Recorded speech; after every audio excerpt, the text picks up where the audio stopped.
నమస్తే welcome to city 24/7 top debate నేను సురేష్ అధికారం పరిధి దాటితే అరాచకంగా ప్రవర్తిస్తే ఏమవుతుందో అనే దానికి మంచి ఉదాహరణ నిదర్శనం సీఎంఓ మాజీ కార్యదర్శి ధనుంజయ రెడ్డి వైసీపీ హయాంలో డిఫాక్టో సీఎంగా పేరు తెచ్చుకున్న ధనుంజయ రెడ్డి నాటి సీఎం జగన్కు కళ్ళు చెవులు అయి పెత్తనం చెలాయించి అధికారులకు వైసీపీ అగ్రనేతలకు సైతం క్లాసులు పీకి అవినీతి అక్రమాలకు నిలయంగా మారి చివరికి జైలు పాలయ్యారు. వైసీపీ హయాంలో జరిగిన అనేక కుంభకోణాలకు కింగ్ పిన్ అనే ఆరోపణలు ఎదుర్కొంటున్న ధనుంజయ రెడ్డి చివరికి మద్యం స్కామ్లో దొరికిపోయారు. ఇప్పుడు అసలైన బిగ్ బాస్ కోసం వేట మొదలైంది. ముందుగా అంశంపై డిబేట్లో పార్టిసిపేట్ చేస్తున్నారు తెలుగుదేశం పార్టీ అధికార ప్రతినిధి శరత్ చౌదరి గారు. నమస్తే అండి, వెల్కమ్. అలాగే సిపిఎం సీనియర్ నాయకులు సిఐటి నాయకులు మాజీ ఎమ్మెల్యే గఫూర్ గారు జాయిన్. నమస్తే సార్, వెల్కమ్.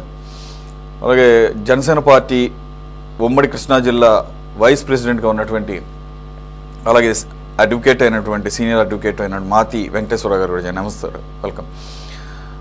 సీనియర్ జర్నలిస్ట్ ప్రముఖ రాజకీయ విశ్లేషకులు ఉప్పాల లక్ష్మణ్ గారు కూడా జాయిన్ అయ్యారు. నమస్తే సార్, వెల్కమ్.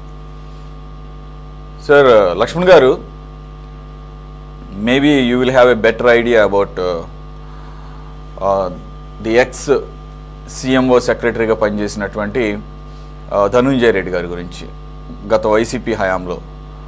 సో ఆయన యాక్చువల్గా పేరుకి సీఎంఓ కార్యదర్శి అయినా కానీ ఆయన ప్రభుత్వ ప్రధాన కార్యదర్శిని కూడా బయట ఉంచి ఎంతసేపు అయినా కానీ వెయిట్ చేయించి తనను కలుసుకోవడానికి లేదంటే కనుక మరేదైనా ఎవరినైనా కలవటానికి అవకాశం కానీ పర్మిషన్ కానీ ఇచ్చేటటువంటి పెత్తనం చెలాయించారు అనేది బయటపడుతుంది. ఇప్పటివరకు మనం ఆ నోట ఈ నోట విన్నాం, కానీ ఆయన అంతవరకే పరిమితం కాకుండా ఇంకా మాట్లాడితే జగన్మోహన్ రెడ్డి గారి యొక్క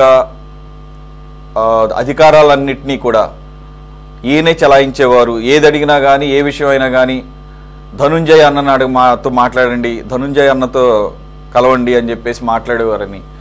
in fact he acted as a de facto chief minister of Andhra Pradesh during the regime of last YCP government అనేది ఇక్కడ క్లారిటీగా వస్తుంది. ఇకపోతే ఆయన ఇక్కడ ఎందుకు మనకు సబ్జెక్ట్ అయ్యారంటే గత కొన్ని వారాలుగా ఈ మద్యం ముడుపుల వ్యవహారంలో చివరికి ఎండ్ బెనిఫిషరీకి చేరవేసింది ఈ క్లోజ్ ప్రాక్సిమిటీలో ఉన్నటువంటి సీఎంకి సీఎంఓకి క్లోజ్ ప్రాక్సిమిటీ అంటే అతి దగ్గరగా పనిచేసినటువంటి సన్నిహితులుగా ఉన్నటువంటి సీఎంఓ కార్యదర్శిగా చేసిన ఈయన ఐఏఎస్ ఆఫీసర్. యాక్చువల్గా ఈయన కన్ఫర్డ్ ఐఏఎస్ అట.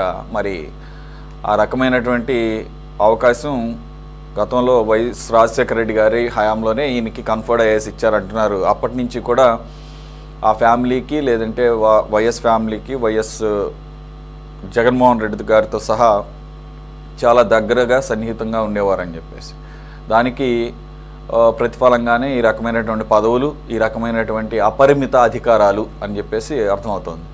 ఇక ఈ లిక్కర్ స్కామ్ విషయంలో సిఐడి సిట్ విచారణ ఒక కీలక దశకు చేరుకున్న తర్వాత ఈ క్లోజ్ ప్రాక్సిమిటీలో పనిచేసినటువంటి ధనుంజయ రెడ్డి కోసం అలాగే సీఎం గత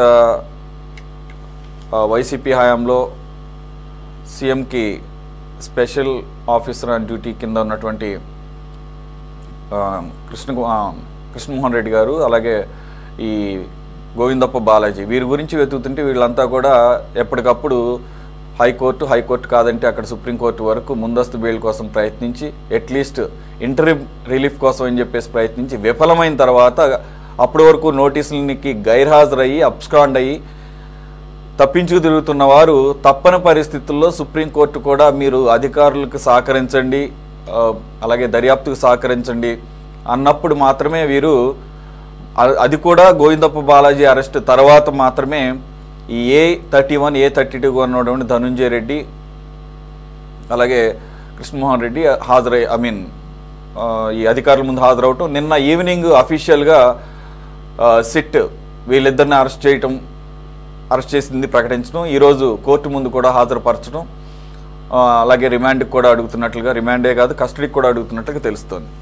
సార్ పర్టికులర్గా ధనుంజయ రెడ్డి గారి గురించి తెలిసిన వ్యవహారం ప్రకారంగా ఆయన ముఖ్యమంత్రికి దాన్ని ఏమంటారు కళ్ళు చెవులు తానే అని చెప్పేసి మొత్తం కూడా వ్యవహారం నడిపారంటున్నారు. సరే, ఎంతవరకు వాస్తవం సార్? ఇప్పుడు రాజశేఖర రెడ్డి గారి ఫ్యామిలీ అంటే నేను కడప జిల్లా వాసిగా చెప్తున్నా, వాళ్ళ కుటుంబం నుంచి అన్ని తెలిసిన వ్యక్తిగానే రాజశేఖర రెడ్డి గారి యొక్క ఆలోచన ఎలా ఉంటుందో కొంత డిఫరెన్స్ కొన్ని విషయాల్లో ఉన్నా కూడా జగన్మోహన్ రెడ్డి గారి ఆలోచన కూడా అలాగే ఉంది. రాజశేఖర రెడ్డి గారు ఒకప్పుడు ఆయన దగ్గర మామూలుగా మా కడప జిల్లాలో ఏంటంటే ఫ్యాక్షన్ ఉన్నప్పుడు చిన్న బ్యాగ్ ఉంటుంది, చెత్త పడుతుంది, అందులో బాంబులు పెట్టి ఆ బాంబులు పేలకుండా పొట్టు పోస్తారు, రప్ప పొట్టు పూసి ఆ బ్యాగ్ పట్టుకొని రాజకీయ వాళ్ళ ఫ్యాక్షన్ ఆటలు అనుకోమని తిరుగుతుంటారు. అలా తిరిగేటువంటి సూర్యుడు అనేటువంటి వ్యక్తిని రాజశేఖర్ రెడ్డి తన ఛాంబర్ లో అతనికి అసిస్టెంట్ సెక్రటరీ పోస్ట్ ఇచ్చి కూర్చోబెడుతుంది సీఎం ఆఫీస్. అంటే నమ్మకం, అక్కడ అతని మీద ఉన్నటువంటి నమ్మకం, ప్రాణాలకైనా తెగించి మనతో ఉంటారు అని. ఇక రెండోది జగన్మోహన్ రెడ్డి గురించి నాకు జరిగిన అనుభవమే వచ్చాను. సాక్షి పేపర్ పెట్టిన తర్వాత ఒక జర్నలిస్ట్ మీద యాక్షన్ తీసుకున్నాడు జగన్మోహన్ రెడ్డి. నేను ఒక యూనియన్ లీడర్ గా వెళ్ళి ఎందుకు తీసుకున్నామని అడిగాను హైదరాబాద్. ఆయన ఏం చెప్పాడంటే, సజ్జల రామకృష్ణారెడ్డి పేపర్ చూస్తున్నాడు, నేను ఆయన పూర్తిగా నమ్ముతాను, నీకు తెలుసు కదా నేను ఎవరు నమ్ముతాను, ఎవరినైనా నమ్మితే ఆ నమ్మకం అలా ఉంటుంది. ఆయన ఏదో అంత విచారణ జరిపి అతని మీద ఆరోపణలు వచ్చాయి కాబట్టి మేము చర్య తీసుకున్నాము, ఏదైనా విషయం ఉంటే నేను ఫోన్ చేసి చెప్తాను, నువ్వు వెళ్ళి సజ్జల రామకృష్ణతో డిస్కస్ చేయి అన్నాడు. అంటే నేను చేయని అవసరం లేదని చెప్పేసి వచ్చేసాను. అంటే ఇక్కడ నమ్మకం అనేటువంటి విషయంలో జగన్మోహన్ రెడ్డి ఎవరిని నమ్మాడు, సరే వాళ్ళు తప్పు చేశారు, రైట్ చేశారు, వాళ్ళు మన డిస్కషన్లోకి వెళ్తాడు, మన కేసులే ఒకే తర్వాత తప్పు చేయలేదని నేను అలా చెప్పగలను. ఇక్కడ సజ్జల రామకృష్ణారెడ్డి నమ్మినా కూడా మనము సకల శాఖ మంత్రి అని పేరు వచ్చినా కూడా అధికారికంగా తన యొక్క సీఎంఓలో అంటే చీఫ్ మినిస్టర్ ఆఫీస్ లో తనకు నమ్మకమైనటువంటి వ్యక్తులునే పెట్టుకున్నాడు. అది ఎక్కడో సెంట్రల్ గవర్నమెంట్ లో నార్త్ జోన్ లో ఉన్నటువంటి అతన్ని తీసుకొచ్చి ధనంజయ రెడ్డిని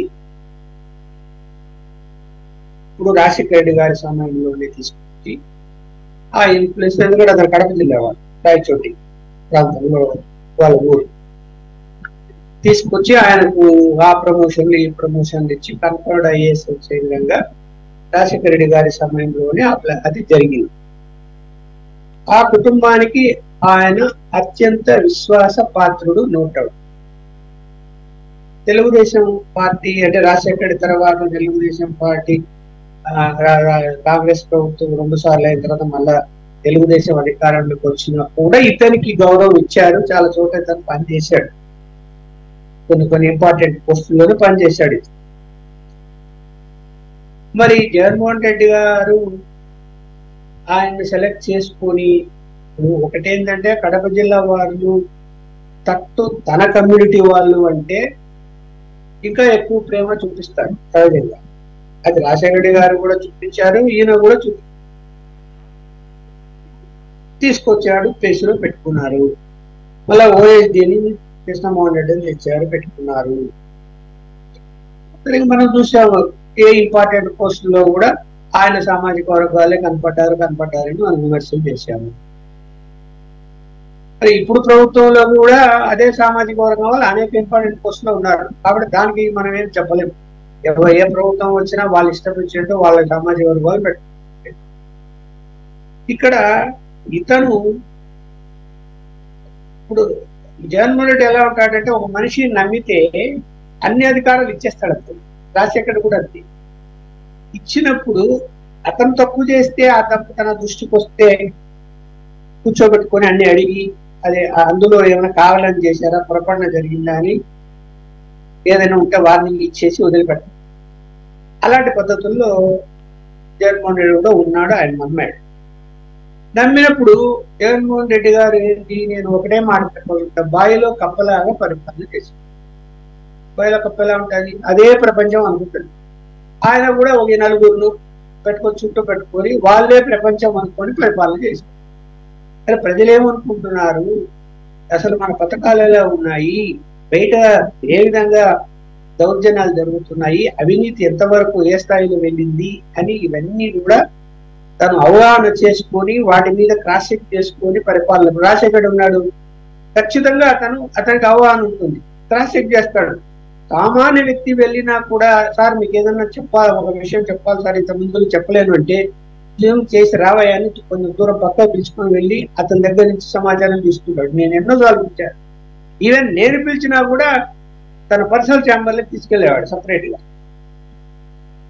అది ఎక్కడైనా నాయకత్వ లక్షణాలు. ఈయన ఏమనుకుంటాడో ఏమో తెలియదు కానీ నేను వాళ్ళు నమ్మాను, వాళ్ళు ఏం చేసినా కూడా కరెక్టే ఉంటది కాబట్టి నా ఇష్టం అనేటువంటి పద్ధతిలో ఈయన పోయాడు. క్రాస్ చెక్ చేసుకోలేదు. అది రాజశేఖర్కి ఈయనకు తేడా. ఇంటెలిజెన్స్ వాళ్ళు మామూలుగా ప్రతిరోజు సమాచారాన్ని సేకరించి ముందు రోజే రాత్రి వరకు అంతా నోట్ ఫైల్ తయారు చేసి సీఎం గారికి పొద్దున్నే ఇస్తారు. ఏ సీఎం అయినా నేను గమనించేది ఫస్ట్ ముందు ఇంటెలిజెన్స్ వాళ్ళతో మాట్లాడతారు. ఆ కాపీ చదివి బయట కూర్చోంటాడు. డిఎస్పీ స్థాయిలో ఎస్పీ స్థాయిలో లోపలికి రమ్మని అక్కడ ఏదైనా ఇంపార్టెంట్ ఉంటే 10 నిమిషాలు మాట్లాడి పంపించేస్తారు. ప్రతి సీఎం ముందు ఫస్ట్ వాళ్ళతో మాట్లాడతారు క్యాంప్ ఆఫీస్ లో. ఈయన ఇంటెలిజెన్స్ ఆఫీస్ లో పని చేసేటువంటి అధికారి చెప్పింది నేను చెప్తున్నాను. తీసుకెళ్తే అక్కడ ఉన్నటువంటి ఈయన అక్కడ మీరు పేషీలో సెక్షన్ లో సూపర్నెంట్ ఉంటాడు, వాడి చేతికి ఇచ్చేసుకోండి ఆ కాపీ. ఆ కాపీ ఎక్కడ పోయిందో తెలియదు, అది ఎవరు చదివారో తెలియదు, ఈయన చూశాడో లేదో కూడా ఎవరు తెలియదు. అలా జరిగింది పరిపాలన. జరిగినప్పుడు వీళ్ళు నమ్మాడు. సరే ఒకవేళ ఇప్పుడు వీళ్ళని అరెస్ట్ చేశారు, దీని వెనక ఇదంతా జరిగింది, స్కామ్ పెద్దది అని ఆధారాలు దొరికితే మాత్రము తప్పేవరిది, జగన్మోహన్ రెడ్డిదే అవుతాడు. ఎలా నమ్మాము? ఒకవేళ ఆయన పాత్ర లేకపోతే ఇందులో ఆయన వీళ్ళు నమ్మినప్పుడు తప్పు ఆయనదే అవుతుంది కదా. ఇప్పుడు ఆయన పాత్ర కూడా ఉంది అని సమూహ వార్తలు వస్తున్నాయి. జగన్మోహన్ రెడ్డి గారి పాత్ర కూడా ఉంది, ఆయన చెప్తేనే ఇవన్నీ జరిగాయి అనేటువంటి వార్తలు వస్తాయి అనుకుంటున్నాను. ఎలా ప్రూవ్ అవుతాయి? ఇది డబ్బుతో కూడుకున్న పని. వీళ్ళిద్దరు దొరికారు. సరే విజయసాయి రెడ్డి చాలా క్లియర్ గా నేను హైదరాబాద్ లో కూర్చున్నాం, పాలసీ తయారు చేశాము, పార్టీ ఫండ్ ఎలా ఇందులో రాబట్టాలో ప్లాన్ చేశారు, అందరం కూర్చున్నాము అన్నారు. తర్వాత విజయవాడలో జరిగింది అన్నారు. విజయవాడ ఒక స్టార్ హోటల్లో వీళ్ళిద్దరు కూడా అంటే ప్రధానంగా ధనుంజయ రెడ్డి కూడా అందులో పాల్గొన్నాడు అని పాల్గొని గైడ్ చేశాడు, లేకపోతే ఇన్స్ట్రక్షన్స్ ఇచ్చాడు కొన్ని అని. ఇవన్నీ బాగున్నాయి. ప్లాన్ చేశారు, సీక్రెట్ మీటింగ్ జరిగి కలిశారు, కంపెనీల వాళ్ళు డెస్టినేషన్ పిలిపించారు, పర్సెంటేజ్ మాట్లాడుతున్నారు, అన్ని ఓకే. ఇవాళ కేసు బుక్ అయింది. ఆయన ఏదో చెప్పాడు, కసిరెడ్డి అతను చెప్పిన దాని ఆధారంగా కేసు ముందుకు వెళ్తుంది. మరి అతను ఏం చెప్తుంటాడు, పై వాళ్ళు వీళ్ళు చెప్పారు, వాళ్ళు చెప్తే నేను చేశాను, లేకపోతే వాళ్ళు చెప్పారు కాబట్టి ఈ డబ్బులన్నీ పలానా చోటుకి వెళ్ళాయి, పాటికొండకి వెళ్ళాయి అని ఏమన్నా వివరంగా చెప్పాడా, ఎంత వెళ్ళింది ఏంటి అనేది పూర్తి సమాచారం లేదు. ఆయన రిమాండ్ రిపోర్ట్ లో అన్ని వివరాలు లేవు. ఇప్పుడు వీళ్ళ రిమాండ్ రిపోర్ట్లు ఏమున్నాయి ఇంకా బయటికి రాలేదు. ఇది ధనంజయ రెడ్డి, కృష్ణమోహన్ రెడ్డి రిమాండ్ రిపోర్ట్స్. ఒకవేళ వీళ్ళు ఆ మనీ సేకరించి ఉంటే అది ఎక్కడికి పోయింది? అందరి ఆలోచన ఏంది, జగన్మోహన్ రెడ్డి గారి వరకే వెళ్ళింటది, ఆయనే ఇదంతా ఆద్యుడు అనేటువంటిది మనం చర్చిస్తున్నాం రాష్ట్ర వ్యాప్తంగా. సెకండ్ ఏమొస్తున్నది, మనీ లాండరింగ్ జరిగిందంటే ఈ డబ్బులన్నీ కూడా కొన్ని షెల్ కంపెనీలకు పోయాయి. ఈ కృష్ణమోహన్ రెడ్డి, ధనంజయ రెడ్డి యొక్క బంధువులకు సంబంధించినటువంటి వాటి కంపెనీలు కూడా పోయాయి. అటు నుంచి వెళ్ళాయి, ఇటు నుంచి అటు వెళ్ళాయి వార్తలు వస్తున్నాయి. ఇంకా మనీ లాండరింగ్ సంబంధించి ఇంకా ఎంక్వైరీకి విజయం ఇచ్చింది. రాష్ట్ర ప్రభుత్వం కేంద్రానికి రాయలేదు, ఈడీకి రాయలేదు. ఇంకా రాస్తారేమో, లేదంటే పేపర్లో వచ్చిన దాన్ని బట్టి ఈడీ కూడా ఎంటర్ కావచ్చు. ఏమైనా రాయాల్సిన అవసరం కూడా ఉండదు. ఇక్కడ కూటమి ప్రభుత్వం ఉంది కాబట్టి వాళ్ళకి ఏం అభ్యంతరాలు ఉండవు. టీబీఐ వచ్చిన అభ్యంతరాలు ఉండవు. ఇక్కడ ఒక రెండో విషయం, ఇక్కడ డబ్బు దొరకాలి ప్రధానంగా. ఇదేంటి, మనీ సర్కులేషన్ జరిగింది, పెద్ద ఎత్తున వసూలు చేసుకున్నారు, పంచుకున్నారు అనుకున్నారు. ఇప్పటి వరకు అరెస్ట్ అయిన వాళ్ళ ఎవరి ఇళ్లను రైడ్ చేయలేదు, ఎవరి దగ్గర 10 రూపాయలు దొరుకుతారు. చూడండి, దొరకనప్పుడు కోర్టులో జడ్జి ఏం ఆలోచిస్తాడు, అరే 100 కోట్లు మనిషి సంపాదించారన్నారు, మరి మీరు డబ్బులు దొరికాయా, రైడ్ చేశారా, ఇది ఇప్పుడు దొరుకుతుంది. డబ్బు దొరకాలి కదా, ఇప్పుడు రైడ్ చేసి డబ్బులు ఇంట్లో పెట్టుకొని కూర్చోంటారు. పెట్టుకోరు. అదంతా ఎలా ఉండాలంటే ఇమీడియట్ యాక్షన్ లాగా ఉండాలి. ఏదైనా కేసు కాకముందు అయ్యి అవ్వకుండానే కొన్ని పనులు చేయాలి. చేయలేదు. సో సాఫీగా పబ్లిసిటీ ఇచ్చి నిదానంగా దర్యాప్తు చేసుకుంటూ చైన్ లింక్ లాగా ఇంది ఆయనకు, ఇంది ఆయనకు అని చెప్పి వస్తూ చివరికి వీళ్ళని తీసుకొచ్చారు. వీళ్ళ దగ్గర కూడా, వీళ్ళ ఇళ్ళలో కూడా ఏం రైడ్ జరగలే. తర్వాత వీళ్ళకి సంబంధించిన కంపెనీలు ఏవి, వాటి గురించి ఈడీ, వాటి గురించి మనీలన్నీ బయటికి తీయాలంటే వీళ్ళ సాధ్యం కాదు. ఈడీ ఎంటర్ కావచ్చు. ఒకవేళ ఈడీ ఎంటర్ అయ్యి ఈ జగన్మోహన్ రెడ్డి గారికి సంబంధించిన కంపెనీలకు ఏదైనా ట్రాన్స్ఫర్ అయి ఉండి, ఇంకా తెలుగుదేశం వాళ్ళు ఎక్కువ ఏమాత్రం చేస్తున్నారు,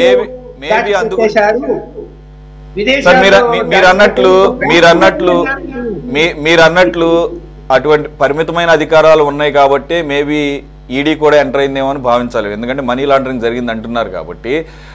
సార్ మాజీ వెంకటేశ్వరులు గారు, అంటే మీరు అడ్వకేట్గా కూడా ఉన్నారు కాబట్టి, ఇప్పుడు ఈడీ కూడా కోర్టుని ఈ కేసిరెడ్డిని కస్టడీకి ఇమ్మని చెప్పేసి విచారించాలని చెప్పేసి అన్నదానికి అనుమతించినట్లుగా మనం చూసాము.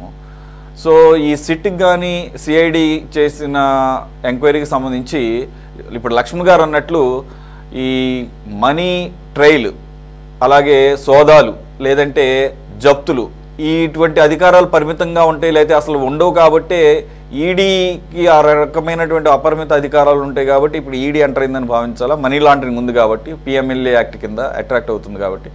సెకండ్ పాయింట్ వచ్చేసి ఇక్కడ మనం గమనించాల్సింది, వీరిద్దరు పర్టికులర్గా బాలాజీ గారిని ఆల్రెడీ ముందు అరెస్ట్ చేశారు, A33గా ఉన్నటువంటి. ఇక ఓఎస్డీగా ఉన్నటువంటి కృష్ణమోహన్ రెడ్డి, ధనంజయ రెడ్డి గారు, వీళ్ళిద్దరి దగ్గరికి వెళితే ఆల్మోస్ట్ జగన్మోహన్ రెడ్డి గారు, భారతి గారి దగ్గరికి వెళ్ళినట్లే అని చెప్పేసి భావిస్తున్నటువంటి పరిస్థితుల్లో వీరు అసలు రాకపోవచ్చు. ఇన్నిసార్లు నోటీసులు ఇచ్చినా అటెండ్ కాలేదంటే వీళ్ళు అబ్స్కాండ్ అయ్యారు, అసలు దేశాలే దాటేశారని కొన్ని అనుమానాలు వచ్చినాయి. కానీ ఎప్పుడైతే బాలాజీ గారిని అరెస్ట్ చేశారో, అలాగే at the same time supreme court ఇచ్చినటువంటి రిలీఫ్ శుక్రవారం వరకు ఉండి ముందస్తు బెయిల్ పిటిషన్కి దగ్గర పడుతున్న సమయంలో సుప్రీంకోర్టు వ్యాఖ్యలు మీరు ఇక్కడ అధికారులకు సహకరించండి దర్యాప్తుకి, ఈ లోపల శుక్రవారం వరకు రిలీఫ్ ఇస్తున్నాం అంటాం.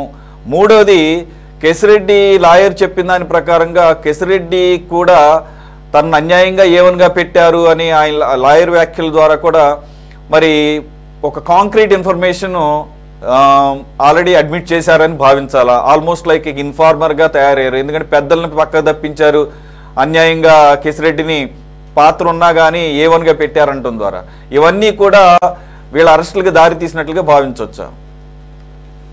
నమస్కారం సురేష్ గారు, మీకు ప్యానెల్లో ఉన్నటువంటి మిత్రులందరూ కూడా నమస్కారం. మన వీక్షకుల శుభ సాయంకాలం.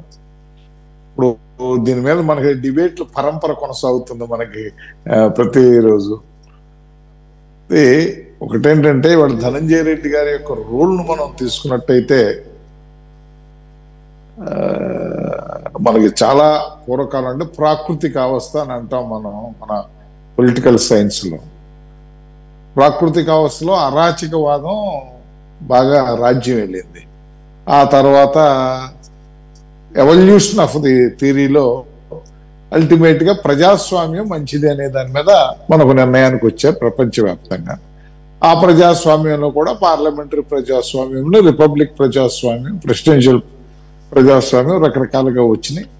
సరే ఇవన్నిటికి కూడా ఏంటంటే మూలం మన యొక్క పార్లమెంటరీ ప్రజాస్వామ్యంలో మన రాజ్యాంగం ఎవరు చెప్పినా పవర్ అనేది ఒక చోటే కాన్సన్ట్రేషన్ అయితే, రాజకీయ అధికారం ఒక వ్యక్తి చేతిలో కానీ ఒక సంస్థ చేతిలో కానీ కేంద్రీకృతం అయితే అంటే అల్టిమేట్ గా అది ఇలాంటి దుర్భరమైనటువంటి దౌర్భాగ్యమైనటువంటి పరిస్థితులకు దారి తీస్తుంది అనేది చరిత్ర చెప్పినటువంటి నగ్న సత్యం.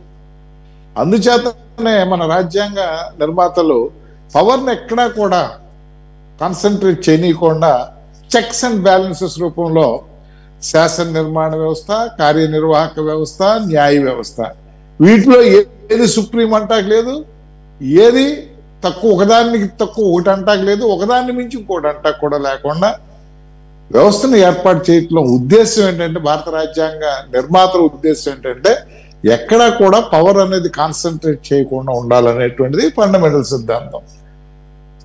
ఒక రాజకీయ నాయకుడిగా, ఒక పార్టీ అధ్యక్షుడిగా గౌరవ జగన్మోహన్ రెడ్డి గారు ఒకే వ్యక్తికి ఎన్ని పవర్స్, ఇప్పుడు మనం అందరం పెట్టుకున్న పేరేంటే డిఫాక్టో సీఎం, పేరుకే జగన్మోహన్ రెడ్డి గారు సీఎం గారి కర్త కర్మ క్రియ అంతా కూడా ధనంజయ రెడ్డి గారే చేశారనేది మనకు వచ్చినటువంటి సోషల్ మీడియాలో కానీ, ప్రింట్ మీడియాలో కానీ, ఎలక్ట్రానిక్ మీడియాలో కానీ మనకు వచ్చినటువంటి సమాచారం ద్వారా తెలుస్తుంది.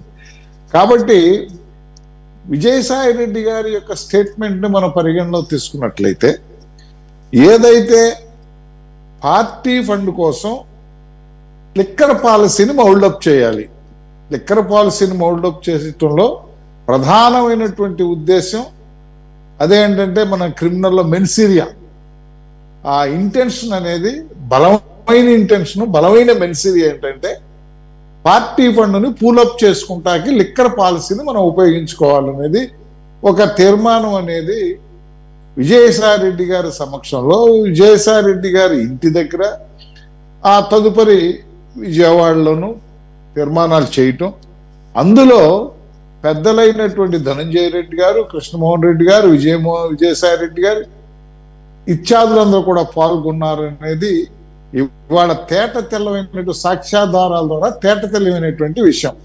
ఇది ఎందుచేతనంటే డైరెక్ట్ ఎవిడెన్స్ తో వచ్చేటువంటి కేసు కాదు. ఎందుకంటే ఎవరో డబ్బులు ఇచ్చారు నా జోబులో పెట్టుకున్నాను అని చెప్పడానికి లేదు. ఇదేంటంటే అంచెలంచెలు, ఇప్పుడు 3 అంచెలు 4 అంచెలు 5 అంచెల వ్యవస్థ లాగా దీన్ని ఏర్పాటు చేసుకొచ్చినటువంటి పరిస్థితి.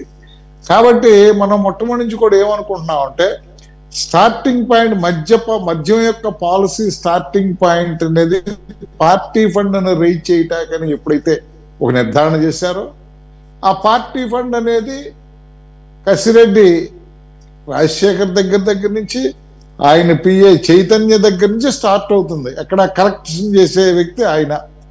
అవన్నీ కూడా రాజశేఖర రెడ్డి రావటం, ఆయన మిథున్ రెడ్డి గారి ద్వారానో లేకపోతే ఇంకొకళ్ళ ద్వారానో ఇంకొకళ్ళు XYZ అట్లా ఒక సర్కిల్ నుంచి ఇంకో సర్కిల్లోకి ట్రాన్స్ఫర్ అవటం, అవి అల్టిమేట్ గా షెల్ కంపెనీలోకి వెళ్ళటం. ఆ షెల్ కంపెనీలు అంటే బెంగళూరులో ఉన్నటువంటి జ్యువెలరీ షాప్స్, లేకపోతే ఇతరత్ర షెల్ కంపెనీస్. సరే ఏది ఏమైనప్పుడు కూడా అంతిమంగా పార్టీ ఫండ్ కలెక్షన్ చేస్తే ఎవరికి వెళ్తుంది? అది పార్టీ అధ్యక్షుడే, ఆ పార్టీని మెయింటైన్ చేస్తే అధ్యక్షుడే కదా. కాబట్టి ఏంటంటే ఓఎస్టీ ధనంజయ రెడ్డి గారు, ఓఎస్టీ కృష్ణమోహన్ రెడ్డి గారు, సెక్రటరీ ధనంజయ రెడ్డి గారు, అప్రహతమైనటువంటి అధికారాలని అనుభవించినటువంటి ధనంజయ రెడ్డి గారు. ఇక్కడ 2 రకాలుగా చూడాలి. ధనంజయ రెడ్డి గారి యొక్క పాత్ర మద్యం పాలసీ వరకే ఒక వ్యక్తి అయితే, ధనంజయ రెడ్డి గారి యొక్క క్యారెక్టర్ అడ్మినిస్ట్రేషన్ మీద ఇంకొక ఎత్తు. నేను ఇందాక చెప్పింది అడ్మినిస్ట్రేషన్ మీద సంగతి. ఎందుకంటే సర్వం తానై, అన్ని వ్యవస్థలకి తానే హెడ్ అయి డిఫాక్టో సీఎం గా నడిచినప్పుడు జరగాల్సినటువంటి తప్పులన్నీ జరిగిపోతాయి. క్రాస్ చెక్ చేసుకున్నప్పుడు క్రాస్ చెక్ చేసుకోవాల్సిన బాధ్యత ఆయన నియమించినటువంటి వ్యక్తి. ఇక్కడ క్రాస్ చెక్ చేసుకోలేదు. అందుకాకుండా మద్యం పాలసీ ద్వారా పార్టీ ఫండ్ రైజ్ చేయాలనేటువంటి ఆలోచనతో మద్యం పాలసీని తయారు చేశారనే పరిస్థితి వచ్చినప్పుడు వీళ్ళంతా దాంట్లో పాల్పంచుకొని ఆ మద్యం పాలసీలో వచ్చినటువంటి కోట్లు, వందల వేల కోట్ల రూపాయల్ని అల్టిమేట్ గా పార్టీ ఫండ్ కి సేకరించడం అంటే పార్టీ నాయకుడి దగ్గర చేరటం అనేది అది అంతర్లీనంగా దానిలో ఉన్నటువంటి మనం వేరే ప్రత్యేకంగా చేయాల్సినటువంటి అవసరం ఏమి లేదు. సో మొట్టమొదటి నుంచి కూడా మనం ఈ విషయంలో ఏమనుకుంటున్నామంటే, గోవిందప్ప బాలాజీ గారి అరెస్టు జరిగితే గోవిందప్ప బాలాజీ గారి స్టేట్మెంట్ ద్వారా ఎక్కడైతే, బికాజ్ ఏంటంటే అంతిమంగా ఆ పార్టీ అధ్యక్షుడి దగ్గరను ఈ ధనంజయ రెడ్డి గారి దగ్గర చేరి ఆ మధ్యలో ఉంది గోవిందప్ప బాలాజీ గారు, అక్కడ ఆయన లింకు. ఆయన వారి యొక్క ఉత్తర్వుల ప్రకారం, మౌఖిక ఉత్తర్వుల ప్రకారం ఆ ఫండ్స్ ని ఎలా లీగలైజ్ చేయాలి, ఎలా షెల్ కంపెనీల ద్వారాను, జ్యువెలరీ షాప్స్, ఇంకో రకంగా ఫ్లో ఆఫ్ మనీని పారదలు చేయించి మళ్ళా అదే మనీని వైట్ రూపంలో తీసుకొచ్చి వాళ్ళు ఉపయోగించుకున్నటువంటి కార్యక్రమం గోవిందప్ప బాలాజీ చేస్తాకి ఉపయోగపడ్డాడు అనేది మనం చూస్తున్నాం. సో అల్టిమేట్ గా the totality of circumstances, direct evidence లేనప్పుడు అన్ని సర్కమ్స్టాన్సెస్ యొక్క అంతిమ కన్క్లూజన్ ఏంటంటే, లాజికల్ కన్క్లూజన్ ఏంటంటే, స్టార్టింగ్ ఏదైతే పార్టీ ఫండ్ ను రైజ్ చేయాలనేటువంటి ఆలోచనతో మొదలైన మద్యం పాలసీ, ఆ పార్టీ ఫండ్ రైజ్ చేశారు కాబట్టి రైజ్ చేసిన ఫండ్ ఎక్కడికి వెళ్తుంది, వెళ్ళాలని చోటుకే వెళ్తుంది. కాబట్టి నెక్స్ట్ తలుపులు అనేది తాడేపల్లి ప్యాలెస్ కి తలుపులు తడుతుంది అంటలో మాత్రం ఎలాంటి సందేహం లేదు. ఈ సందర్భంగా ఎవరైనా సరే, మీరైనా, నేనైనా, ఇంకోళ్ళైనా, ఒకే వ్యక్తికి అప్రహితమైనటువంటి అధికారాలు ఇస్తే అది మనం పొలిటికల్ సైన్స్ భాషలో చెప్పని టెర్రనీకి దారి తీస్తుంది. అదే పరిస్థితి ఈ రోజున జగన్మోహన్ రెడ్డి గారు దాన్ని స్క్రూటినీ చేసుకోలేకపోయారు, చెక్ చేసుకోలేకపోయారు, ఖండించలేకపోయారు. On the other hand Jaganmohan Reddy గారి ప్రమేయంతోనే ఈయన సెట్లో పాల్గొన్నాడు, ఆయన కోసమే పాల్గొన్నాడు, ఆయన తరఫునే పాల్గొన్నాడు. సో అల్టిమేట్ గా ఏంటంటే ఇవన్నీ కూడా లింకప్ చేసుకుంటే all are responsible for this, all are got mens rea, criminal intention, criminal mens rea ఖచ్చితంగా ఉంది. కాబట్టి చట్టం తన పని తను చేసుకుపోద్ది అనేది ఖచ్చితంగా నమ్ముదాం.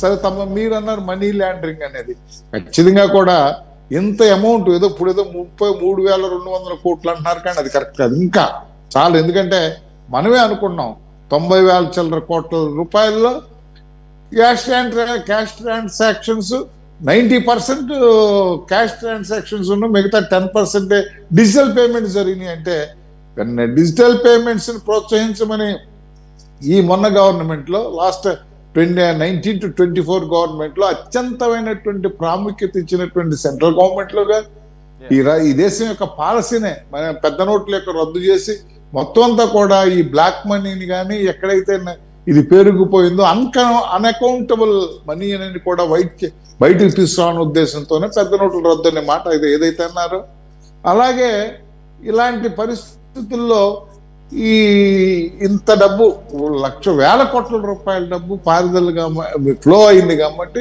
ఖచ్చితంగా కూడా ఈడీ ఎంటర్ అవుతుంది. ఆ మేరకి మనం చూసిన దాన్ని బట్టి, మనం విన్న దాన్ని బట్టి ఈడీ కావాల్సినటువంటి డాక్యుమెంట్స్ ని ఇన్వెస్టిగేషన్ టీం దగ్గర నుంచి తీసుకుంటుందో, తద్వారా కస్టడీ కూడా తీసుకున్నటువంటి ఆశ్చర్యం లేదు.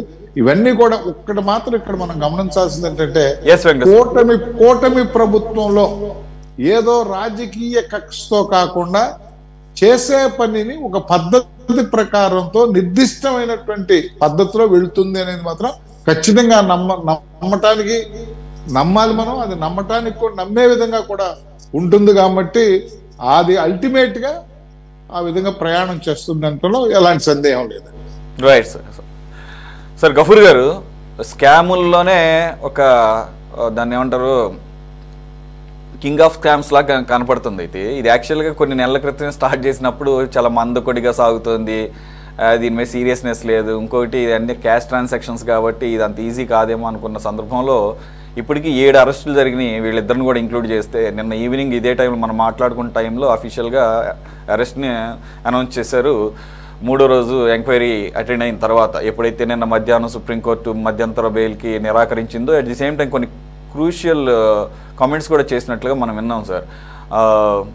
ఏదో ఇవ్వట్లేదు అనే కాకుండా ఒక పొటెన్షియల్ ఎవిడెన్స్ ఉంది వీళ్ళ పాత్ర పట్ల. రెండోది, ఈ సందర్భంలో కనుక బెయిల్ ఇస్తే ఎంక్వైరీ ఆఫీసర్ యొక్క చేతులు కట్టేసినట్లు అవుతుంది, దర్యాప్తు అధికారి యొక్క దీన్ని పవర్స్ని కట్టేసినట్లు అవుతుందని చేసిన వ్యాఖ్యలుగా చూసిన, వీళ్ళ మధ్యంతర బెయిల్ని నో అని చెప్పడం చూసిన, ఇకపోతే ప్రిసైజ్గా మాట్లాడుకుందాం సార్. ఇప్పుడు ధనుంజయ రెడ్డి, కృష్ణమోహన్ రెడ్డి, ధనుంజయ రెడ్డి గారు సీఎంఓని లీడ్ చేస్తున్నాడు. అక్కడ సీఎంఓ అంటే డైరెక్ట్గా ఇన్వాల్వ్ అవ్వటం ఎలా అయ్యే అవకాశం ఉంది? To make up the policy, liquor policy. Second thing, ఆ లిక్కర్ పాలసీని ఇంప్లిమెంట్ చేయడానికి, ఆ పాలసీ వీళ్ళకి ఏదైతే ఇంటెన్షన్ ఉందో దాన్ని ఇంప్లిమెంట్ చేయడానికి తగ్గ అధికారులను నియమించారు. ధనుంజయ రెడ్డి పాత్ర అక్కడ కనబడుతుంది. అంటే ఇక్కడ ఎక్కడికక్కడ డివైడ్ చేస్తే, ఆ తర్వాత కృష్ణమోహన్ రెడ్డి ఏమో డిస్టిలరీస్తో మాట్లాడటం, ఆ తర్వాత కేసిరెడ్డి వచ్చేసరికేమో ముడుపు కలెక్షను, ఆ కలెక్షన్ కింద కొంతమంది ఆయన కింద కొన్ని అరెస్టులు జరిగినది, వాళ్ళు రకరకాల రూపాల్లో తీసుకోవటం, మళ్ళీ అది బ్యాక్ అంటే పైనుంచి కిందకి, కింద నుంచి పైకి హైరార్కీ.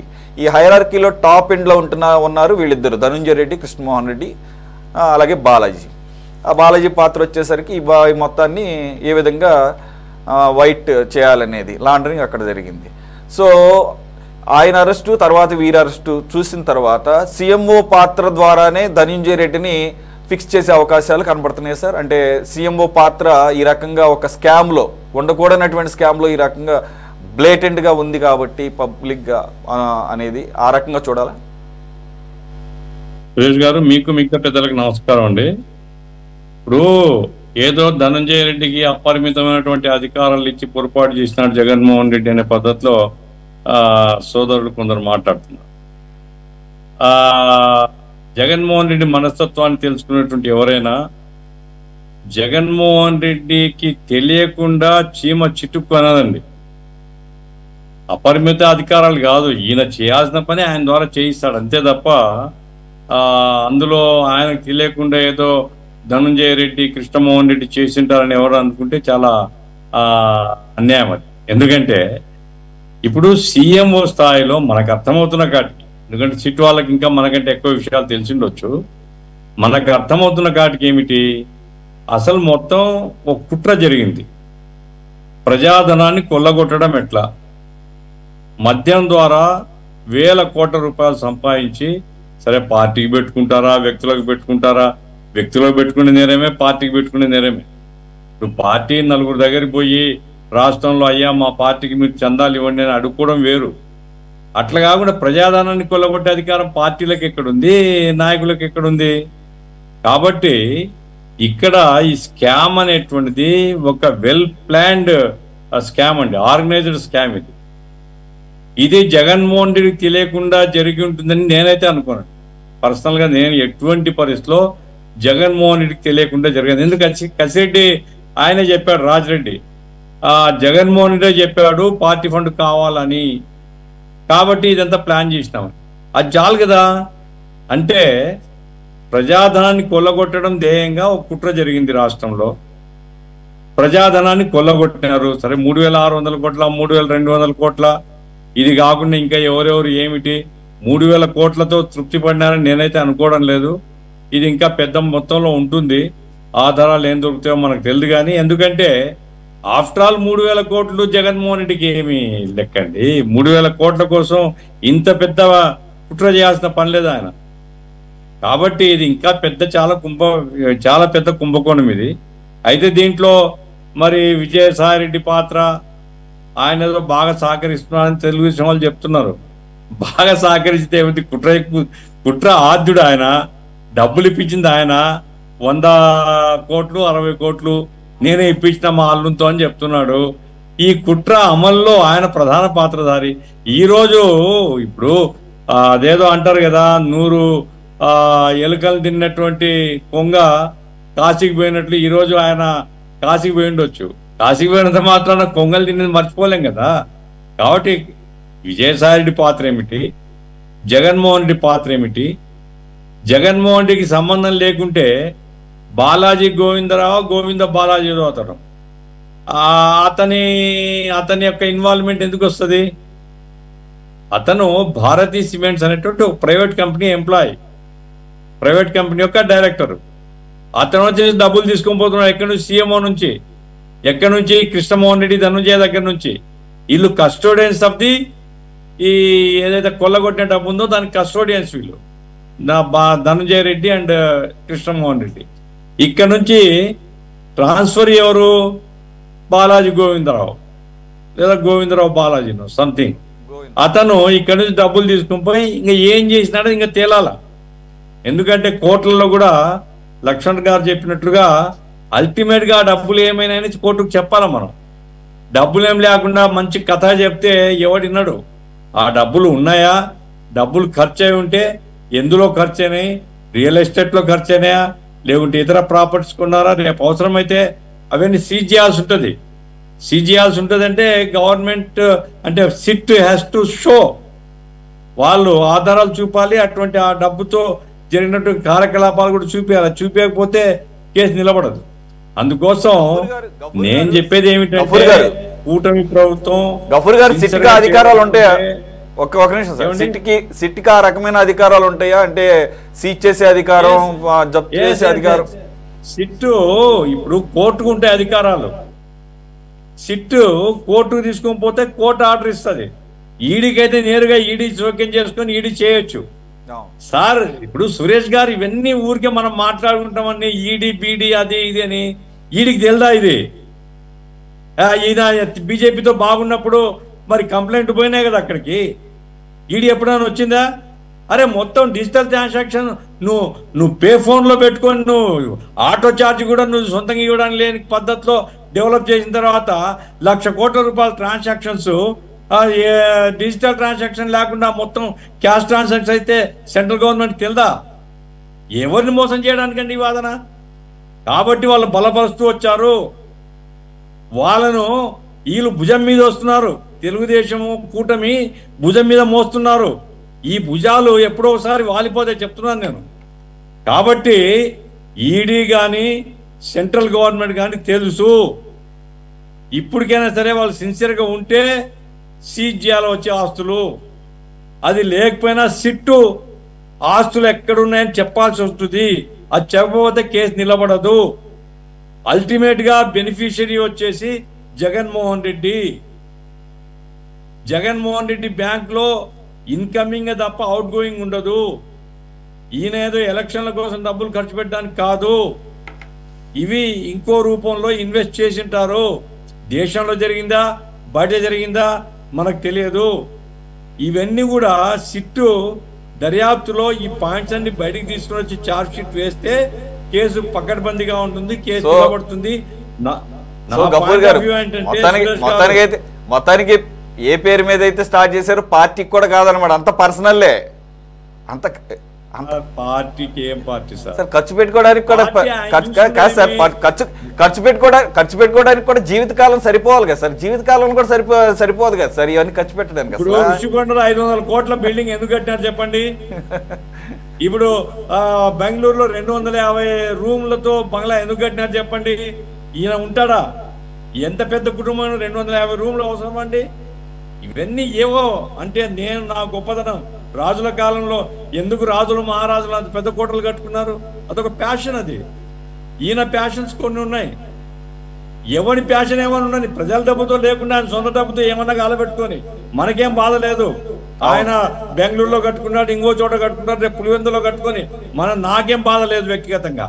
నా బాధ అంతా ఏంటంటే అధికారం ప్రజలు అప్పచెప్పి ప్రజలకు న్యాయం చేయమంటే, రాష్ట్రాన్ని న్యాయం చేయమంటే రాష్ట్రాన్ని కొల్లగొట్టి ప్రజాధనాన్నంతా దోచేసి ఎవరిని ఇష్టం వచ్చినట్టు కొల్లగొట్టుకున్నాడు ఎవడైనా సరే ప్రజల ముందుకు రావాల్సిందే, ముద్దాయి కావాల్సిందే. ఇంకొకటి పొరపాటు చేయకుండా ప్రజలు గమనించే పద్ధతిలో ఈ కేసు విచారణ జరగాల. ధనంజయ రెడ్డి లోపల పడిన నాకేం బాధ లేదండి. ఐఏఎస్ కావచ్చు అతను ఏది గ్రూప్ 1 పాస్ అయ్యి ఆ తర్వాత ఐఏఎస్ కన్ఫర్డ్ అయ్యి అపరిమితమైనటువంటి అధికారాలతో హోదాలు సంపాదిస్తుండొచ్చు, చెంచాగిరి చేసి ఉండొచ్చు. కానీ ప్రజాధనం గఫూర్ గారు కొన్ని టెక్నికల్ టర్మ్స్ ఈ స్కాముల టైంలోనే బాగా పాపులర్ అవుతున్నాయి. క్విడ్ ప్రోకో, ఓకే, ఇటువంటి. అలాగే కన్ఫర్డ్ ఐఏఎస్ కూడా ఇంతకుముందు పెద్దగా ఇక్కడ వినేవాళ్ళం కాదు, ఈ మధ్య బాగా అర్థమవుతుంది. ఈ సోకాళ్ళు ధనంజయ రెడ్డి గారికి వైఎస్ఆర్ గారి హయాంలోనే కన్ఫర్డ్ ఐఏఎస్ ఇచ్చారట. సరే, ఆ రకంగా రాష్ట్ర ప్రభుత్వానికి అధికారాలు ఉన్నాయి కాబట్టి ఇచ్చారు. అయితే ఇక్కడ ఒకటి ఉంది సార్, ఇప్పుడు ఈ స్కామ్లో కీలక పాత్ర పోషించడానికి ఈ బ్రోరీ కార్పొరేషన్లో స్పెషల్ ఆఫీసర్గా ఉన్నటువంటి Satyaprasad, if I'm not wrong, ఆయన కొంత కొంత అనుమానాలు వ్యక్తం చేస్తున్నప్పుడు ఇదేదో మెడకు చుట్టుకుంటుంది, ఇది కరెక్ట్ కాదంటున్నప్పుడు ఆయనకి కన్ఫర్డ్ ఐఏఎస్ ఆఫర్ చేశారట, నువ్వు దీంట్లో పూర్తిగా నువ్వు ఇన్వాల్వ్ అవ్వు. కాబట్టి నాకు ఒక్కటి క్లారిటీ ఇవ్వండి, నేను అడ్వకేట్ అయినా కానీ ఎవరైనా కన్ఫర్డ్ ఐఏఎస్ అనేది ఈ రకమైనటువంటి ఎవడికి పడితే ఆడికి, నా sorry for my language but it has to be right, అంటే మనకి చక్కగా అడిగి మడిగుండి మన పనులు చేసి పెట్టడానికి ఆడు చదివాడు అనమాట. ఏది ఎంత చదువు చదివింది, సివిల్స్ రాసేది. కన్ఫర్డ్ ఐఏఎస్ అనేటువంటిది రాష్ట్ర ప్రభుత్వం యొక్క criteria, with the permission of the central government ఇస్తారు. అది మొదటి నుంచి ఉంది. ఇప్పుడు చాలా మంది కన్ఫర్డ్ ఐఏఎస్లు ఉన్నారు రాష్ట్రంలో. అయితే దానికి ఏంటంటే డిపార్ట్మెంట్లో చాలా విశిష్టమైనటువంటి సేవలు చేసిన వాళ్ళను, మంచిగా ప్రభుత్వం యొక్క స్కీమ్స్ ను కింది వరకు తీసుకుని పోయి ప్రజల్లో పనిచేసిన వాళ్ళు కొంతమంది సెలెక్ట్, మున్సిపల్ అడ్మినిస్ట్రేషన్లో ఒకరిద్దరు అట్లా మిగతా ఇట్లా సెలెక్ట్ చేస్తారు. అయితే ఈ చెంచాయి చేసే వాళ్ళందరూ కాకబట్టి ముఖ్యమంత్రి ద్వారా వాళ్ళకి విశిష్ట సేవలు కాదు, ముఖ్యమంత్రులకు లేదా పార్టీలకు విశిష్ట సేవలు చేసిన వాళ్ళకు కూడా ఇచ్చినారు. ఆ రకంగా ధనుంజయ రెడ్డి కడప జిల్లా వాడు, రాయచోటికి చెందినవాడు, సర్పంచ్గా వెలుగబెట్టినవాడు. అతను జిఎం ఏది హైదరాబాద్ మున్సిపల్ కార్పొరేషన్లో అపరిమితమైనటువంటి అధికారాలు కలిగి ఉండి వెలుగబెట్టినాడు అక్కడ. కాబట్టి అతన్ని ఎందుకంటే డబ్బులు సంపాదించి పెడతాడని దాంతో తెచ్చిపెట్టుకున్నారు. ఇప్పుడు ఆ సత్యప్రసాద్ కూడా ప్రామిస్ చేసినారు, పేపర్లో వచ్చింది. అసలు నాకు తెలియక అడుగుతానండి, వాడు వాసుదేవరెడ్డి ఎవడండి? స్టేట్ గవర్నమెంట్ ఎంప్లాయా? కాదు. ఈ రత్నప్రసాద్ అనేవాడు, వానికి ఏం హోదా ఉందండి? వానికి ఇంత పెద్ద బాధ్యత అప్పచెప్పడానికి సీఎంఓకి ఏం సంబంధం అండి? ధనుంజయ రెడ్డి జోక్యం చేసుకోవడానికి ఒక ప్రైవేట్ కంపెనీ వానికి ఏం సంబంధం అండి? డబ్బులు తీసుకోవడానికి అసలు రాజకేశ్వర రెడ్డికి ఏం సంబంధం? ఆయన ఏంటి ఐటీ అడ్వైజర్, ఐటీ సలహాదారుడు, వానికి మధ్యానికి ఏం సంబంధం? ఇదంతా చూస్తే ఒక ఖచ్చితమైనటువంటి ప్రణాళికబద్ధంగా రాష్ట్రాన్ని దోపిడీ చేయడానికి, ప్రజాధనం కొల్లగొట్టడానికి పెద్ద కుట్ర జరిగింది. ఈ కుట్రను విచ్ఛిన్నం చేయడం మాత్రం చాలా అవసరమని నేను భావిస్తున్నాను. ఓకే సార్, మొత్తానికి సార్ చౌదరి గారు ఏంటి, ఒక వారం రోజుల్లో ఒక సంచలనం జరగబోతుంది రాష్ట్రంలో. అంటే ఇక ధనుంజయ రెడ్డి కృష్ణమోహన్ రెడ్డి దాకా, కృష్ణప్రసాద్ రెడ్డి దగ్గర వెళ్ళారు కాబట్టి ఇక నెక్స్ట్ ఇక జగన్మోహన్ రెడ్డి అని చెప్పేసి కొన్ని మీడియా సంస్థల్లో వినపడుతోంది. అలాగే ఈరోజు సడన్గా అంటే ఎప్పటి నుంచో అడుగుతున్నారంట, మోదీ గారు వచ్చినప్పుడల్లా నువ్వేంటి రమ్మంటే రావట్లేదు, నన్ను కలవమంటే కలవట్లేదు అంటే ఇప్పుడు ఈరోజు లోకేష్ గారు ఢిల్లీ బయలుదేరి వెళ్తున్నారు. ఇవన్నీ కూడా ఒక రకమైనటువంటి సంచలనాత్మకమైనటువంటి రాజకీయ పరిణామానికి దారితీస్తాయి అంటున్నారు. ఇది లిక్కర్కి సంబంధించినటువంటి వ్యవహారంలో జగన్మోహన్ రెడ్డి గారిని కార్నర్ చేయబోతున్నారు అనేది అక్కడ వాళ్ళు కూడా అటువంటి ఫెయిలర్సే వదులుతున్నారు. పేర్ని నాని వ్యాఖ్యలు చూసినా, అలాగే ఒక వారం రోజుల క్రితం జగన్మోహన్ రెడ్డి గారు వారి పార్టీకి సంబంధించినటువంటి కార్యక్రమంలో మాట్లాడుతూ నన్ను కార్నర్ చేసే ముందు మీ అందరినీ కూడా దీంట్లో ఇన్వాల్వ్ చేయబోతున్నారు, అన్నిటికీ సిద్ధపడి ఉండండి అని చెప్పేసి. అలాగే ఆ మీడియాకి సంబంధించిన వాళ్ళలో అసలు దీన్ని స్కామ్ అంటం లేదు, అక్రమ మద్యం కేసు అట, ఇది అక్రమంగా పెట్టారట. అయితే అసలు యాక్చువల్గా అయితే దీనికి మొత్తానికి మద్యం కనుక నిజంగా స్కామ్ జరిగితే దీనికి సూత్రధారి 2014-19 మధ్యలోనే చంద్రబాబు నాయుడు గారు, ఆయన స్కామ్ చేసి ఇప్పుడు మాకు చూడుతున్నాడని చెప్పేసి వాళ్ళు అంటున్నారు. అలాగే ఈ ధనుంజయ రెడ్డి గారు వీళ్ళందరి గోవిందప్ప బాలాజీ, ఓఎస్డి వీళ్ళు అరెస్ట్ చేసి చాలా అరాచకంగా వారిని ప్రశ్నించడం కూడా జరుగుతోంది. 10-12 గంటల పాటు వారి వయసులను కూడా దృష్టిలో పెట్టుకోకుండా, వాళ్ళందరూ కూడా పెద్ద వయసు వాళ్ళు కాబట్టి ఏదైతే అక్రమ మద్యం కేసు అని స్టార్ట్ చేశారో ఇప్పుడు వాళ్ళని మానసికంగా శారీరకంగా కూడా కృంగదీయడానికి వేధింపులకి పాల్పడుతున్నది, అది కూడా సిఐడిల రూపంలో అనేది ఆరోపణ. శ్రీకాంత్ గారు, ముందుగా మీకు ప్యానల్ సభ్యులకి అందరికి గుడ్ ఈవినింగ్ అండి. తొందరలోనే అంటే మీరు అన్నట్లుగా వచ్చే శుక్రవారం కోసం అందరం వెయిట్ చేస్తున్నాం. మేము కూడా అన్ని మంచి జరగాలని కోరుకుంటున్నాం. ఇకపోతే 15 సంవత్సరాల నుంచి ఒక్క శుక్రవారం కూడా ఆయన అటెండ్ కాలేదు. మళ్ళీ మీరు కొత్త శుక్రవారం గురించి మీరు వెయిట్ చేయండి. లేదండి, ఇప్పుడు మనం మాట్లాడుకున్న ఏ డిబేట్ లో అయినా నేను చెప్పింది ఏదైనా రాంగ్ అయిందా చెప్పండి మీరు? ఖచ్చితంగా ఇదేమి చిన్న స్కామ్ కాదు. ఇంకొకటి మన సారీ, గఫూర్ గారు చెప్పినట్టుగా మిమ్మల్ని ఫస్ట్ లోనే ఇంటరప్ట్ చేస్తున్నాను. లేటెస్ట్ గా ఈ రోజే అనుకుంటా పాపం ఎక్స్ఎమ్మెల్యే ఆయన ప్రసన్న కుమార్ రెడ్డి గారంట అనుకుంటా, ఆయన మొత్తం బయటపడిపోయాడు. మనం బీజేపీని దూరం చేసుకుని చాలా పెద్ద తప్పు చేశాము, రేపు జగన్మోహన్ రెడ్డి గారిని కలిసినప్పుడు నేను ఓపెన్గా చెప్తాను, ఇప్పటికైనా కూడా మించిపోలేదు, రేపు ఏమన్నా అవకాశం దొరికితే బీజేపీతో కలిసి ముందుకు వెళ్ళటానికే ఈ దేశం యొక్క అభివృద్ధి కదం కలుపుదాం అన్నట్టుగా ఆయన మాట్లాడుతున్నారు. రెండు అసలు మనం దూరం చేసుకున్నాం కాబట్టే టీడీపీని దగ్గర చేసుకున్నారు. అసలు ఈ రోజుకి కూడా మోదీ గారికి కానీ అమిత్ షా గారికి కానీ గుడ్ బుక్స్లో చంద్రబాబు నాయుడు గారు లేరు అని గతంలో వాళ్ళిద్దరి మధ్యలో జరిగినటువన్నీ కోట్ చేస్తూ ఎంత బాధపడుతున్నదో ప్రస్తుతం వారు క్లియర్గా చెప్పారనమాట. నేను ఎందుకులేని ఈ మాట దీన్ని ఎందుకు కోట్ చేస్తున్నారంటే మీరు అన్నదానికి అన్నమాట. కాబట్టి వాళ్ళకి ఇప్పటికీ కూడా ఆ రకమైనటువంటి ప్రాక్సిమిటీ ఉందని చెప్పకనే చెప్తున్నారు. రేపు అఫీషియల్గా కూడా అవసరమైతే దగ్గరకు తీసుకుంటా ఉంటున్నారు వాళ్ళు. సార్ ఇప్పుడు ఒకసారి కుట్ర చేస్తే నమ్ముతారు. మోడీ గారు ఇదివరకు ఎలక్షన్ ప్రచారానికి వచ్చినప్పుడు కూడా జగన్మోహన్ రెడ్డి ఒక కుట్ర చేస్తుంటే ఆ కుట్రలో మీరు పావులు అయ్యారు, మీకు అది అర్థం కాకుండానే మీరు మమ్మల్ని దూరం చేసుకున్నారని ఓపెన్ గానే చెప్పారు మోడీ గారు 2019 ఎలక్షన్స్ టైంలోనే. ఇక ఇప్పుడు వచ్చేసరికి ఆల్రెడీ లోకేష్ గారు మోడీ గారితో పాటు లోకేష్ గారి ఫ్యామిలీ డిన్నర్ మీటింగ్ లో ఉన్నారు, స్టార్ట్ అయింది 7:30కి. ఇకపోతే ఇందాక మన గఫూర్ గారు చెప్పినట్టు ఇది ఒక ఆర్గనైజ్డ్ క్రైమ్. ఎవరు చేశారు అని అంటే సెట్ ఆఫ్ ఆర్గనైజ్డ్ క్రిమినల్స్. వాళ్ళ జీవితం అంతా నేర ప్రవృత్తితోటి కలిగిన కొంతమంది ఆర్గనైజ్డ్ క్రిమినల్స్ కలిసి ముందే చెప్పారు. ఇప్పుడు శివాజీ గారు నిన్న ఒకరు ఉన్నారండి, ఇదివరకు యాక్టర్, మీకు తెలిసే ఉంటది. ఆయన ఎలక్షన్స్ కి ముందు ఒక వీడియో రిలీజ్ చేస్తే, మీ దగ్గర ఆ వీడియో ఉంటే ఒకసారి చెక్ చేసుకోండి. అందులో క్లియర్ గా జగన్మోహన్ రెడ్డి ఒక మాట అన్నాడు, మనం ఎట్టి పరిస్థితుల్లో ఇప్పుడు అధికారంలోకి రాబోతున్నాం, మీరు కొంత ఖర్చు పెట్టండి, 400 రెట్లు ఎక్కువ సంపాదించుకోవచ్చు అని ఒక మాట అన్నాడు. ఆ వీడియో రిలీజ్ అయ్యింది కూడా అప్పుడే. కానీ అప్పుడు ఆయన మీద ఉన్న సానుభూతి కావచ్చు, లేదు అని అంటే ఆ కోడికత్తి డ్రామా కావచ్చు, వాళ్ళ చిన్నాన్న హత్య కావచ్చు, వీటన్నిటి దృష్ట్యా ఆయన ఇచ్చిన మోసపూరిత హామీలు, లేదు అని అంటే సరే యువకుడు ఉత్సాహవంతుడు, తండ్రి కూడా లేడు, ఇప్పుడు బాబాయ్ కూడా లేడు అని ఒక సెంటిమెంట్ తోటి ఒకసారి అధికారం ఇవ్వడం జరిగింది. ఆ తర్వాత జరిగిన పరిణామాలన్నీ మనం చూస్తున్నాం. వాళ్ళు అన్నిటికీ ముందే ప్రణాళిక రచించారు. ఎక్కడా కూడా మనం ఏ సెక్టర్ లో ఏమేమి దోచుకోవచ్చు, ఏ విధంగా మనం లాభపడచ్చు, అది కూడా ఆర్గనైజ్డ్ గా. ఎందుకంటే ఒకసారి ఆల్రెడీ జైలుకి వెళ్ళి వచ్చిన అనుభవం ఉంది, 16 నెలలు జైల్లో గడిపిన అనుభవం ఉంది.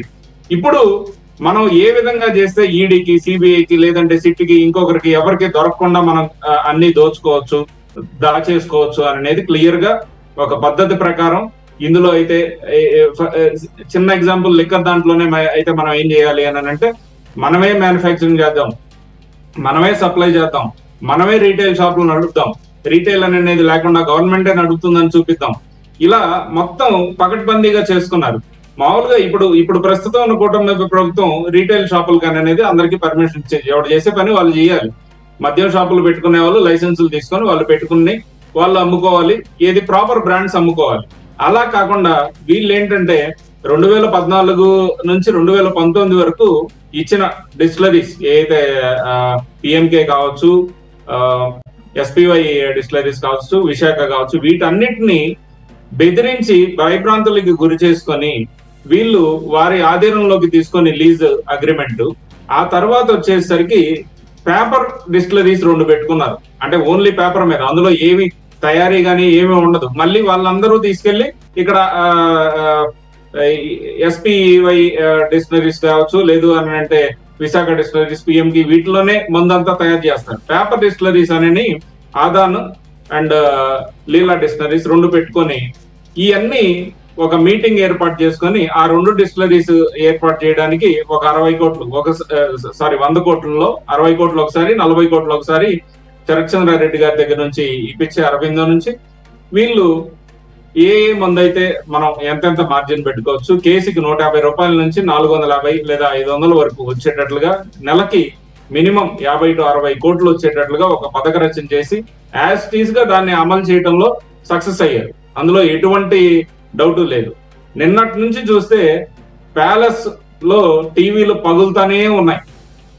ఏందిరా బాబు ఈ విధంగా అరెస్టులు పోతానే ఉన్నారు. ఇప్పుడు ఒక చిన్న ఇష్యూ కాదండి, ఒక సీఎంఓకి సంబంధించిన ఒక మెయిన్ ఐఏఎస్ ఆఫీసర్ ని కావచ్చు, లేదు అని అంటే అతని పర్సనల్ ఓఎస్డీని కావచ్చు, సంబంధం లేని భారతీ సిమెంట్స్ కి ఉన్న డైరెక్టర్ ఇందులో ఇందాక మన గఫూర్ గారు కానీ మిగిలిన తోటి ప్యానల్ సభ్యులు చెప్పినట్లుగా అసలు ఏమి సంబంధం అండి అతనికి? ఒక ఐటీ సెక్టర్ కి, ఐటీకి ఉండాల్సిన కసిరెడ్డి వచ్చేసరికి లిక్కర్ దాంట్లో ఉంటాడు, భారతీ సిమెంట్స్ కు ఉన్న డైరెక్టర్ వచ్చేసరికి ఆంధ్రప్రదేశ్ లో ఉన్న లిక్కర్ స్కామ్ లో ఉంటాడు. వీళ్ళందరూ కలిసి మీటింగ్స్, సెట్ ఆఫ్ మీటింగ్స్ ఏర్పాటు చేసుకొని ఒక పద్ధతి ప్రకారం ఒక ఛానల్ సిస్టమ్ ఏర్పాటు చేసుకొని అప్పుడు దాకా ఫోన్ వాడిని జగన్మోహన్ రెడ్డి కూడా కొత్తగా ఐఫోన్ కొనేసి స్మార్ట్ యాప్, ఫేస్ యాప్, లేదు అని అంటే voice over internet protocol and foreign countries నెంబర్ల నుంచి ప్రైవేట్ నెంబర్స్ వచ్చేటట్లుగా ఇంటర్నెట్ కాలింగ్స్ ఇవన్నీ చేసి స్కామ్ ని తారాస్థాయికి తీసుకెళ్లిపోయి ఫైనల్ గా ఉండాల్సిన బ్రాండ్లని ఇదివరకే మనం చెప్పుకున్నట్లుగా ఉన్న బ్రాండ్స్ ని కంప్లీట్ గా నిర్వీర్యం చేసేసి సంబంధం లేని బ్రాండ్, కొత్త బ్రాండ్స్ ని పైకి తీసుకొచ్చి ఈ 2 డిస్టిలరీస్ కి 1200 కోట్లు మేలు చేకూర్చేటట్టుగా చేసి తద్వారా వీళ్ళకి మళ్ళీ ఒక 3200 అని వీళ్ళు అంటున్నారు కానీ అది మాకున్న సమాచారం ప్రకారం 18,000 కోట్లకు పైనే వీళ్ళు దోచుకున్నారు అనేది ఒక క్లియర్ కట్ ఇన్ఫర్మేషన్ ఉంది. అవి కూడా బయటపడతాయి. ఏమి ఎక్కడా కూడా వీళ్ళు ఏమేం చేశారు అనేది దానికి కంప్లీట్ ప్రూఫ్స్ ఉన్నాయి. ఎవరు రాజకేశ్వర రెడ్డి కావచ్చు, ఇతను గోవిందప్ప బాలాజీ కావచ్చు, వీళ్ళిద్దరూ మెయిన్ పర్సన్స్ గా ఉండి ఇదంతా నడిపించారు. మిగిలిన వాళ్ళంతా కిందే ఉన్నారు. వీళ్ళు రాజకేశ్వర రెడ్డి వచ్చేసరికి సినిమాల్లో కావచ్చు, లేదు అంటే హైదరాబాద్ లో ఎరేట్ హాస్పిటల్స్ అప్పుడు దాకా లేదు. 2019 వైఎస్ గవర్నమెంట్ వచ్చేదాకా అక్కడెక్కడా లేదు. ఒక బిల్డింగ్ కడుతున్నారు, అది నేను రెగ్యులర్ గా వెళ్లే ప్లేస్ అనమాట, నేను రోజు తిరిగే రోడ్ అది.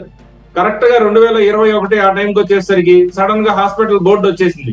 ఇదేంద్రా బాబు ఇంత పెద్ద హాస్పిటల్ ఎప్పుడు కట్టేశారు అని అంటే చూస్తే తీరా అక్కడ లోపల మనకు తెలిసిన పర్సన్ ఒక డాక్టర్ ఉంటే అతని దగ్గరికి పోయి అడిగితే ఇది వైఎస్ విజయం గారికి సంబంధించిన హాస్పిటల్ అని చెప్పారు. నేను ట్రూత్ చెప్తున్నాను. అందులో నాకు బాగా తెలిసిన సీనియర్ న్యూరాలజిస్ట్ ఉన్నాడు, అతని దగ్గరికి వెళ్ళాను నేను ఒకసారి. ఆయన ఇదివరకు ఏఏజీలో పనిచేసే అతను ఫోన్ చేస్తే అన్న ఎక్కడ ఉన్నావు అన్నానంటే నేను మారాను, ఏరియట్ లో ఉన్నాను, ఇక్కడికి రండి అని అన్నాడు. ఏరియట్ అంటే ఎక్కడ కనుక్కొని లొకేషన్ తీసుకుంటే మా ఆఫీస్ కి పక్కనే ఉంది, జస్ట్ ఒక 200 మీటర్స్. అక్కడికి వెళ్ళి అడిగితే ఇది ఇంత పెద్ద హాస్పిటల్ ఇప్పుడు కట్టారు అని అంటే ఇది రీసెంట్ గా కట్టాం, వెనక వైఎస్ విజయమ్మ కావచ్చు అందరూ ఉన్నారు, వైఎస్ఆర్సీపీ వాళ్ళది ఇది హాస్పిటల్ అని క్లియర్ గా చెప్పాడు ఆయన. సో ఈ విధంగా ఎక్కడెక్కడ డబ్బులు దోచి ఎక్కడెక్కడ పెట్టారు అనేది కంప్లీట్ హిస్టరీ అనేది బిల్డ్ చేసిన తర్వాతనే ఒక్కొక్కరి మీద మనం చట్టపరమైన చర్యలు తీసుకోవడం జరుగుతుంది. అదే విధంగా బాలాజీ గోవిందప్ప అనే పర్సన్ ని తీసుకొని వీళ్ళు హైదరాబాద్ కావచ్చు, లేదు అని అంటే బెంగళూరులో రియల్ ఎస్టేట్స్ లో ఏ విధంగా కొత్త ప్రాజెక్ట్స్ ని టేక్ ఓవర్ చేసుకున్న మరి వీళ్ళు బిల్డింగ్లు కట్టుకుంటా ఆ డబ్బులన్నింటినీ వైట్ గా చేసుకున్నారు. తద్వారా మళ్ళీ ఆ డబ్బులన్నింటినీ వైట్ అయిన దాన్ని తీసుకెళ్లి యూరోప్ లో ఒక బ్యాంకు కొనుక్కున్నాడు జగన్మోహన్ రెడ్డి. ఈయన బ్యాంకులు కొల్లగొట్టడం మానేసి బ్యాంకులు కొనేసుకోవడం కూడా స్టార్ట్ అయిపోయింది. సో ఇదంతా ఎక్కడికి పోయే పరిస్థితి లేదు, క్లియర్ కట్ గా అన్ని ఇన్ఫర్మేషన్స్ ఉన్నాయి. ప్రతిదీ కూడా ప్రాపర్ ఇన్వెస్టిగేషన్ పద్ధతిలోనే ముందుకు వెళ్తున్నాం కాబట్టి అన్ని విషయాలు తొందరలోనే బయటకు వస్తుంది. ఇంకొక విషయం ఏంటంటే ఇన్ని రోజులు జగన్మోహన్ రెడ్డి మీద ఏదన్నా ఒక చెయ్యండి, లేదు అని అంటే ఆయన అరెస్ట్ చేయడానికి దగ్గరికి రండి, ఎన్ని వేల చేతులు ఎన్ని లక్షల చేతులు పైకి లాస్తాయో చూడండి అని అంబటి రాంబాబు విర్రవీగిపోయేవాడు.